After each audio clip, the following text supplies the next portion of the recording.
भगोरिया। यह शब्द सुनते ही लोगों के मन में एक कहानी बनती है। एक ऐसा मेला जहां लड़के लड़कियां भाग आते हैं, जहां से शुरू होती है प्रेम और विवाह की कहानी। लेकिन क्या आपने कभी इस शब्द का मतलब समझने की कोशिश की?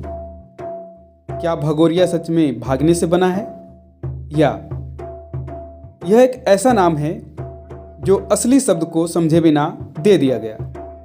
क्योंकि जिसे दुनिया भगोरिया कहती है उसका असली नाम है भोंगरिया। भीली और भिलाली भाषा में भोंगरिया का मतलब होता है शोर, उत्साह और बहुत बड़ी भीड़। जब गांव में बहुत हलचल होती है तो बुजुर्ग कहते हैं, काई भोंगरियू करी राया, मतलब बहुत उत्सव हो रहा है।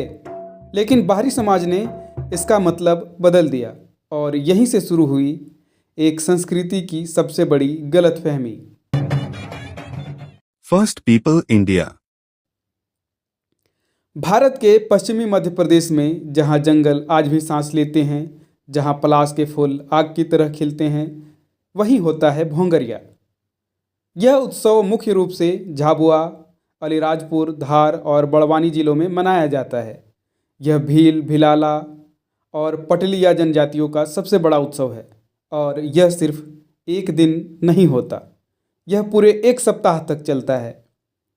भोंगरिया का कोई लिखित इतिहास नहीं है, क्योंकि आदिवासी समाज का इतिहास किताबों में नहीं, लोगों की यादों में होता है। लोक कथाओं के अनुसार भील राजा कासूमरा ने अपनी राजधानी में भगोर में एक उत्सव की शुरुआत की थी।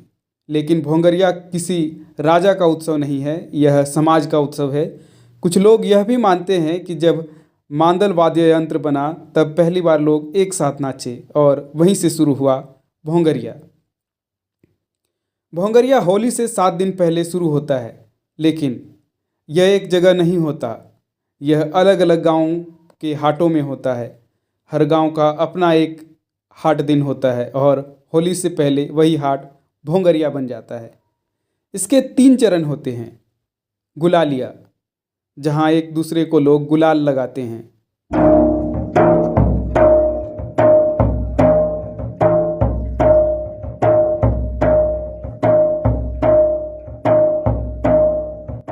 भोंगरिया मुख्य उत्सव, जहां नृत्य और संगीत होता है। तीसरा है उजाड़िया, आखिरी दिन, जब लोग खरीदारी करके लौटते हैं। भोंगरिया सिर्फ उत्सव नहीं है, यह अर्थव्यवस्था है। यह वह समय है जब रबी की फसल तैयार होती है, किसान के पास पैसे होते हैं और वह आता है खरीदारी करने। यहाँ खरीदे जाते हैं चांदी के गहने, नए कपड़े, घरेलू सामान, मिठाई और कृषि उपकरण। यह आदिवासी समाज का सबसे बड़ा बाजार होता है। भोंगरिया को प्रेम का उत्सव कहा जाता है, लेकिन यह भागने का उत्सव नहीं है, यह चुनने का उत्सव है। यहाँ अगर लड़का और लड़की एक दूसरे को पसंद करते हैं तो वे गुलाल लगाते हैं या पान देते हैं, लेकिन इसके बाद उनके परिवार विवाह तय करते हैं।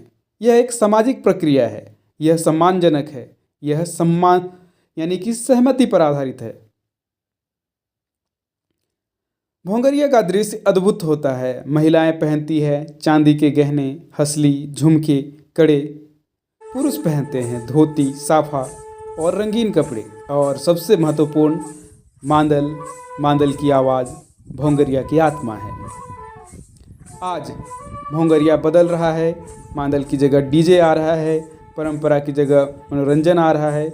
सोशल मीडिया इसे गलत तरीके से दिखा रहा है, लेकिन इसके बावजूद भोंगरिया जिंदा है। आज आदिवासी समाज एक लड़ाई लड़ रहा है, नाम की लड़ाई, पहचान की लड़ाई। वे कह रहे हैं, यह भगोरिया नहीं, यह भोंगरिया है। भोंगरिया यह भागने की कहानी नहीं है, भोंगरिया मिलने की कहानी है। भोंगरिया एक उत्सव नहीं है, यह एक पहचान है, यह एक सभ्यता है और यह आज भी जिंदा है। जिसे दुनिया भगोरिया कहती है वह असल में भोंगरिया है।